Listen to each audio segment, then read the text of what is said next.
Makanya nanti kita akan mengatakan kalimatu haqqin dengan amar ma'ruf nahi mungkar setelah kita menjalin kekerabatan. Saya sudah tahu kok di pos-pos Jalan Pemuda ini ada orang-orang yang jualan pil. Saya sudah kasih tahu titik-titiknya. Maka kita akan datangi secara persuasif. Kita akan datangi nanti. Kalian kenapa jual beli di sini? Kalian kenapa jual beli di sini? Kita akan tanya satu persatu nanti.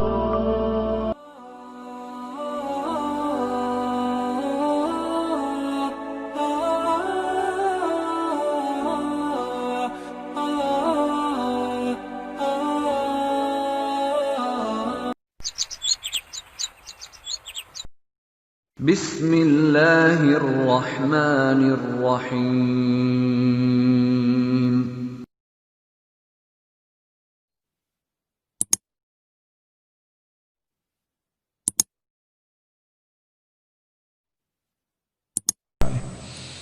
Bismillahirrahmanirrahim.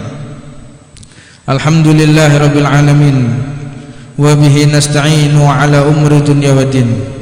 Wa sallallahu wa sallama ala sayyidina wa habibina wa qurrati a'yunina wa nura qulubina sayyidina Muhammadin wa ala alihi wa sahbihi wa man tabi'ahum bi ihsanin ila yaumiddin.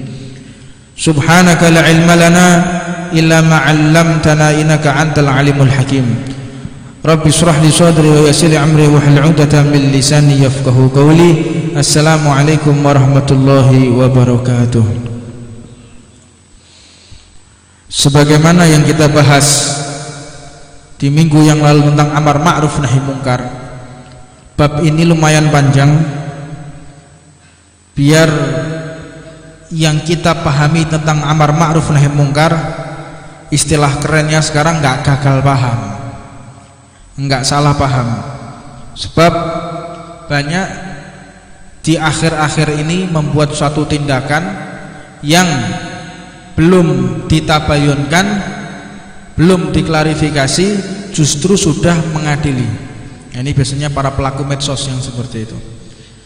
Maka Nabi Muhammad SAW bersabda, afdhalu jihad, paling mulianya jihad, yaitu adalah kalimatu haqqin inda sultanin jair. Tidak ada jihad yang lebih afdal, tidak ada jihad yang lebih besar, lebih mulia daripada pengutaraan kalimat yang hak, kalimat yang benar kepada pemimpin-pemimpin yang kejam. Ini pengutaraan ini penting adanya uslub, karena banyak seseorang yang mengutarakan kalimatu haqqin tetapi justru mencederai harga diri umat Islam. Banyak orang yang menasehati justru merusak tatanan uslub dakwah atau manhaj atau metode dakwah Nabi Muhammad SAW. Maka penting sekiranya seseorang ini sangat-sangat mempelajari tentang masalah uslub atau metode cara pengutaraan kalimatu haqqin daripada ucapan yang hak kepada para penguasa yang zalim. Beliau SAW pernah ditanya, ya Rasulullah, siapakah manusia yang terbaik di muka bumi ini? Siapakah mereka yang tinggi kedudukannya di hadapan Allah? Maka beliau Nabi Muhammad mengatakan, anqa'um li rabbi wa awsuluhum lirrahim, amurhum bil ma'ruf wa anhahum 'anil munkar. Tahukah kalian siapa orang yang paling mulia di muka bumi ini? Yaitu orang yang paling bertakwa kepada Allah, yang paling bisa meninggalkan segala larangan Allah, yang paling bisa meninggalkan segala sesuatu yang Allah tidak inginkan, yang Allah haramkan. Lah ini masalahnya kadang-kadang orang yang mengutarakan kalimatu haqqin, mohon maaf, kadang bajunya pun tidak sesuai dengan yang diinginkan oleh Allah. Kadang kehidupannya belum mencerminkan orang yang bertakwa kepada Allah. Kadang-kadang, mohon maaf, saya bukan melecehkan siapapun, kadang-kadang rokok ini hukumnya apa? Kalau indana haram. Orang mengatakan rokok ini haram, terserah orang mengatakan haram, yang jelas yang halal itu nggak ada. Nggak ada orang mengatakan rokok itu halal, nggak ada. Minimal itu adalah makruh. Sedangkan para sufi, sadatina sufiyah, itu senantiasa mengatakan makruh itu tidak ada. Apa sebab? Hukum makruh itu berasal dari sesuatu yang tidak diinginkan oleh Nabi Muhammad. Rasulullah merengut, Rasulullah cemberut, Rasulullah tidak berkehendak, Rasulullah tidak menginginkan, maka menjadi hukum makruh. Maka ini adalah satu keringanan untuk umat Nabi Muhammad. Nah, bertakwa dulu kepada Allah. Lihat introspeksi diri kita. Ini maksud dalam hadis ini, introspeksi diri kita. Sudah apa belum saya termasuk orang yang bertakwa kepada Allah? Sudah, insya Allah sudah. Yang merevisi siapa? Yang merevisi bukan diri kita pribadi, yang merevisi adalah guru kita. Yang membongkar aib kekurangan kita adalah guru kita. Ini adalah pentingnya seorang guru. Pentingnya guru yang paling utama itu bukan cuma kita mempelajari ilmu, tidak, tetapi seorang guru kepada muridnya itu senantiasa membongkar aib muridnya. Kalau teman sesama teman, kita melakukan satu kejelekan, teman kita mungkin enggan untuk menasehati kita, teman kita mungkin sungkan, nggak enak untuk menasehati. Tapi kalau guru yang benar-benar guru, yang benar-benar syekh, yang seorang murabbi, maka tidak segan-segan menasehati muridnya untuk mengembalikan ke jalan yang diridhoi oleh Allah. Ini salah satu fungsi daripada seseorang memiliki guru, untuk menselaraskan kehidupan kita dengan kehidupan Nabi Muhammad SAW. Maka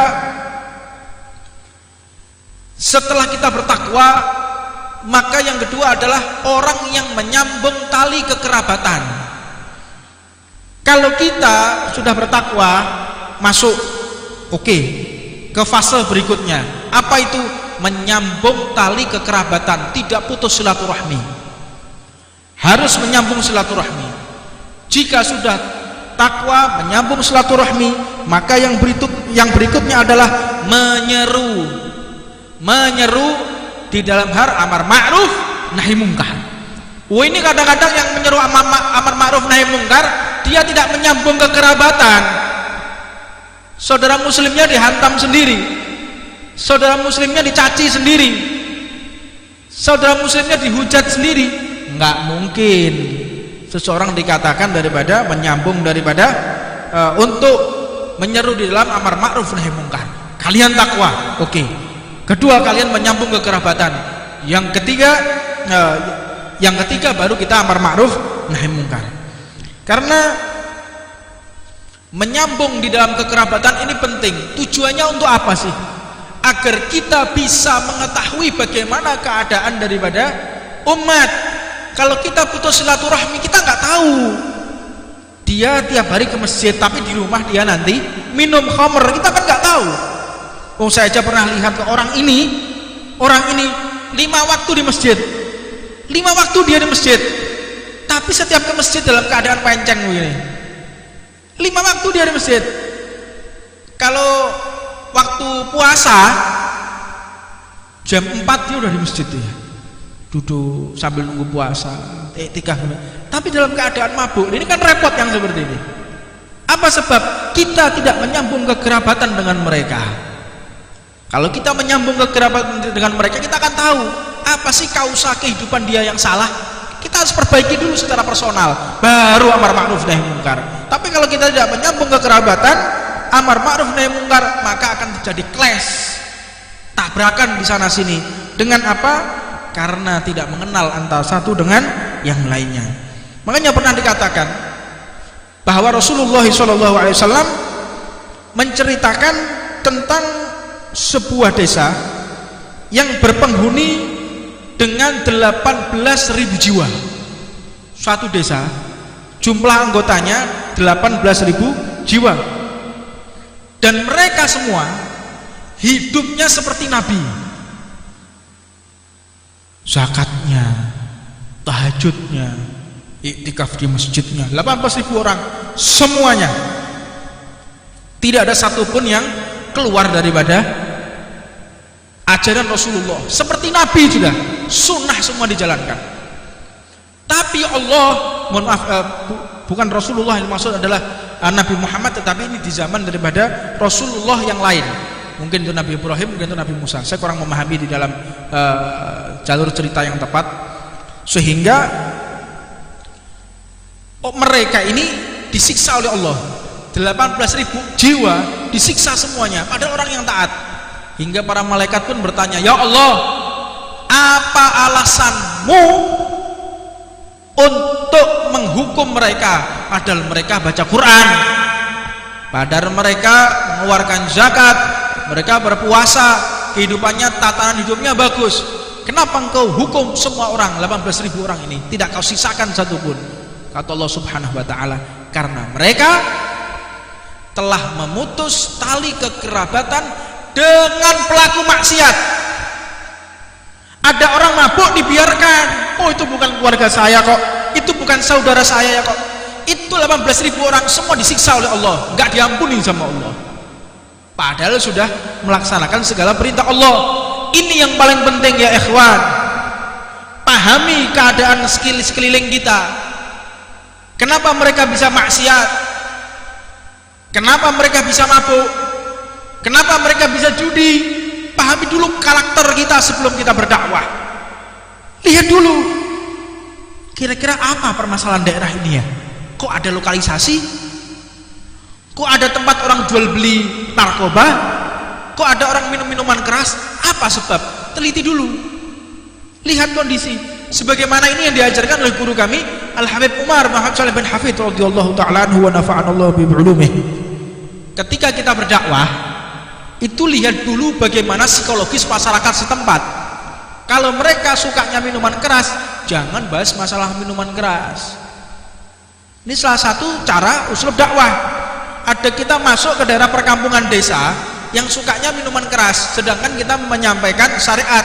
Jangan langsung kita, minuman keras itu haram, minuman keras itu seperti zina dengan orang tuanya sendiri, engkau lebih afdal zina dengan ibumu daripada engkau meminum minuman keras. Ada hadisnya memang, tetapi apakah cara seperti itu yang paling efektif untuk menangani mereka? Tidak.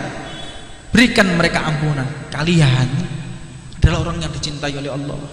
Kalau kalian mau kembali ke jalan Allah, kalian akan mendapatkan hidangan istimewa di surga. Iming-imingi. Jadi jangan langsung kita hantam mereka. Nah, ini salah satu uslub yang wajib kita pelajari bersama. Jangan sekali-kali kita meremehkan daripada seseorang, karena sebab kemaksiatan seseorang kita akan ditagih oleh Allah Subhanahu wa ta'ala. Makanya uslub kita, saya selalu berpikir, kita berdakwah di mana-mana, buka majelis ribuan orang yang hadir, tapi kif tetangga saya? Bagaimana kondisi tetangga-tetangga saya? Mereka masih ada yang mabuk kok. Mereka akan menuntut nanti di depan Allah. Ya Allah, itu Husain kalau buka majelis ribuan orang yang datang, tapi saya ini tetangganya nggak pernah diurusi, nggak pernah didakwai. Sekarang tuntut dia, ya Allah, sebagaimana yang telah engkau titipkan ilmu kepada dia, ilmu Rasulullah, sekarang masukkan dia ke dalam neraka, maka saya yang dimasukkan dalam neraka gara-gara saya tidak perhatian kepada sekeliling yang ada di daerah ini. Makanya nanti kita akan mengatakan kalimatu haqqin dengan amar ma'ruf nahi mungkar setelah kita menjalin kekerabatan. Saya sudah tahu kok, di pos-pos Jalan Pemuda ini ada orang-orang yang jualan pil. Saya sudah kasih tahu titik-titiknya. Maka kita akan datangi secara persuasif. Kita akan datangi nanti. Kalian kenapa jual beli di sini? Kalian kenapa jual beli di sini? Kita akan tanya satu persatu nanti. Kalau memang jawabannya masuk akal, saya nggak punya pekerjaan, berarti saya harus bertanggung jawab mencarikan pekerjaan buat dia. Itu pekerjaan saya nanti. Tapi kalau mengatakan ya ini hak saya, ya kita akan bertempur mati-matian nanti. Mudah-mudahan kalian semua bisa ikut nantinya. Jadi penting kita pahami bersama, sebelum kita untuk menuju ke tempat maksiat, jalin kekerabatan dulu. Tanya, kenapa?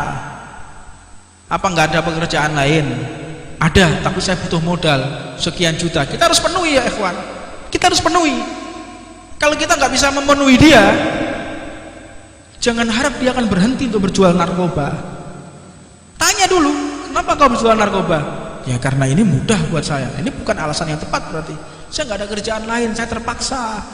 Ada satu tempat lokalisasi. Tanya, kenapa kalian wahai saudariku kok menjadi pelacur di tempat ini? Apa sebab?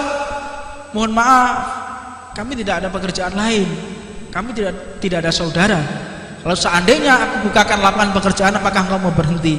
Maka kita wajib membukakan lapangan pekerjaan untuk dia. Jangan kita hantam dulu baru dicarikan pekerjaan. Mereka butuh makan kok. Mereka butuh makan. Segala sesuatu itu yang objektif, jangan komprehensif, sepatah-sepatah.